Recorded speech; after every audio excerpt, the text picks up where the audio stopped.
আসসালামু আলাইকুম। আপনাদের সবার উপরে শান্তি বর্ষিত হোক। কেমন আছেন আপনারা সবাই? আমি শুকর আলহামদুলিল্লাহ বেশ ভালো আছি। আজ আপনাদের সাথে কথা বলতে এসেছি। সামনে যেহেতু শীত, এই শীতের বিষয়ে একটু কথা বলতে চাই।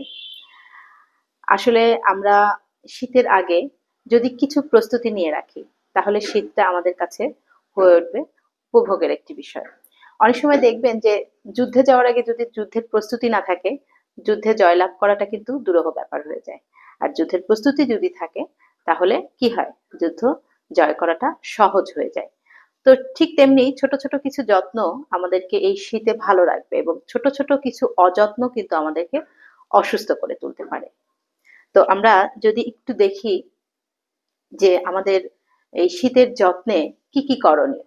আমরা শীতের যত্নে প্রথমেই যেটি করব সেটি হচ্ছে যে আমরা গরম পোশাক পরবো অবশ্যই। এখনো যেহেতু শীত সেভাবে পড়েনি, অনেকেই গরম পোশাক বের করতে চাচ্ছেন না কিংবা বের করেননি। তবে এখনই শীতের পোশাক বের করে ফেলা ভালো, এবং এই শীতের যে গরম কাপড়গুলো আছে এগুলো এখন রোদে দিয়ে একটু গুছিয়ে সুন্দর করে রেখে দিতে হবে, যেন হঠাৎ যখন খুব শীত পড়ে যাবে তখন আমাদের এদিকে ওদিকে দৌড়াদৌড়ি করতে না হয় যে শীতের পোশাক কোথায় আছে। এরপরে আমরা যেটি করব, আমরা মুখে মাস্ক ব্যবহার করব, কারণ শীতে যেহেতু বৃষ্টি হয় না, ধুলোবালি থাকে বেশি, এবং এগুলো আমাদের নাক দিয়ে মুখ দিয়ে ঢুকে আমাদের যাদের একটু অ্যালার্জি আছে কিংবা শ্বাসকষ্ট আছে, এগুলো অনেক বেশি বেড়ে যায়। এ কারণে আমরা মুখে মাস্ক ব্যবহার করব। এরপরে আমাদের পরিবারে যারা বয়োজ্যেষ্ঠ আছে তাদের জন্য আমরা হট ওয়াটার ব্যাগটা সাথে রাখতে পারি, কারণ হট ওয়াটার ব্যাগ যারা বয়োজ্যেষ্ঠ আছেন তাদেরকে একটু আরাম দিবে। আমরা অবশ্যই পায়ে মোজা পরবো এই শীতে, কারণ আমাদের পাটা যদি উষ্ণ থাকে দেখবেন শরীর খুব দ্রুত গরম হয়, এবং পা যদি ঠান্ডা থাকে দেখবেন শরীর তাড়াতাড়ি গরম হতে চায় না। তো এই জন্য আমরা রাতে শোয়ার সময়ও পায়ে মোজা পরবো, অবশ্যই পরিষ্কার মোজা পরবো, তাহলে দেখবেন সকালে বিছানা ছাড়তে আমাদের কিন্তু কষ্ট কম হবে। এরপরে আমরা যেটি করব, আমাদের হাতটা সব সময় পরিষ্কার রাখবো, কারণ আমাদের হাতে অনেক ধরনের ভাইরাস ব্যাকটেরিয়া থাকে। ব্যাকটেরিয়া ভাইরাস জনিত যে সমস্যাগুলো, সেগুলো থেকে আমাদেরকে মুক্ত রাখবে যদি আমরা হাতটা সবসময় পরিষ্কার রাখি। এরপরে আমরা যেটি করব, আমরা নিয়মিত গোসল করব। আসলে অনেকেই শীতে নিয়মিত গোসল করেন না। মানে শীতে যদি নিয়মিত গোসল না করা যায় তাহলে আমাদের রোগ প্রতিরোধ ক্ষমতা কিন্তু কমতে থাকে আস্তে আস্তে। এই জন্য আমরা চেষ্টা করব শীতে নিয়মিত গোসল করতে, এবং পানি যদি খুব ঠান্ডা থাকে পানিটাকে আমরা একটু গরম পানি দিয়ে জাস্ট একটু পানিটা ঠান্ডাটা কমিয়ে নেব, অর্থাৎ পানিটা যেন উষ্ণ না হয়। পানিটা হবে যে আমাদের শরীরের যে তাপমাত্রা তার থেকে একটু কম থাকবে পানির তাপমাত্রাটা। এই পানি দিয়ে আমরা প্রতিদিন গোসল করব। এরপরে আমরা নিয়মিত দম চর্চা করব। কিছু ইয়োগা আছে, আমরা ইয়োগা গুলো করতে পারি যেগুলো আমাদেরকে ঠান্ডা গরমের অনুভূতিটা অনেকটা স্বাভাবিক করে। এই ইয়োগা গুলো আমরা করব।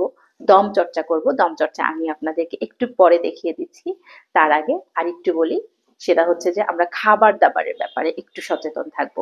আমরা যদি এই শীতে, শুধু শীতে না, আমরা সারা বছর যদি 1 থেকে 2 কোষ রসুন খাই এবং 25 থেকে 30টা দানা কালো জিরা চিবিয়ে খাই, তাহলে কিন্তু আমাদের রোগ প্রতিরোধ ক্ষমতাটা অনেক বাড়ে। কালো জিরা যদি আমরা খাই, তাহলে আমাদের রোগ প্রতিরোধ ক্ষমতা বাড়বে।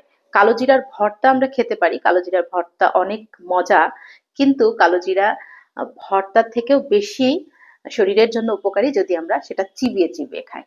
এবং আয়ুর্বেদের একটা সূত্র হচ্ছে, যে মৌসুমে যে অঞ্চলে যে ফলগুলো হয় এইগুলো ওই অঞ্চলে ওই মৌসুমে যে রোগবালাইগুলো হয় তার প্রতিষেধক তার মধ্যে থাকে।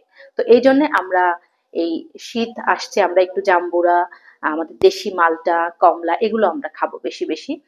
দেখবেন যে ঠান্ডা জনিত যে সমস্যাগুলো এগুলো আমাদের অনেক কম হবে। এবং এখন বাজারে অনেক ধরনের সবজি চলে এসেছে, শীতকালীন সবজি, ফুলকপি, বাঁধাকপি, টমেটো, ব্রোকলি, গাজর, এগুলো আমরা বেশি বেশি খাবো। তাহলে আমরা এই শীতে আশা করা যায় ভালো থাকবো সবাই।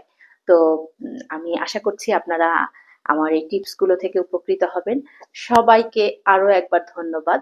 এবং আরেকটা কথা শেষে না বললেই না, সেটি হচ্ছে যে আমরা যেমন নিজেকে ভালো রাখার জন্য প্রস্তুতি নিচ্ছি, শীতে যদি আমরা আরেকটি কাজ করি সেটি হচ্ছে যে অন্যকে কিভাবে এই শীত থেকে একটু আরাম দেওয়া যায়, ভালো রাখা যায়, অর্থাৎ নিজের পাশাপাশি অন্যের জন্য যদি একটু সাধ্য মতো আমরা কিছু করি, যারা আসলে এই শীতে হয়তো গরম কাপড় কিনতে পারছে না, তাদের জন্য যদি আমরা একটু কিছু করি তাহলে দেখবেন যে নিজের ভালো থাকাটা আরো একটু ভালো হবে, সুন্দর হবে। তো সবাইকে আবার ধন্যবাদ জানাচ্ছি এতক্ষণ সাথে থাকার জন্য। আসসালামু আলাইকুম। সবার উপরে শান্তি বর্ষিত হোক।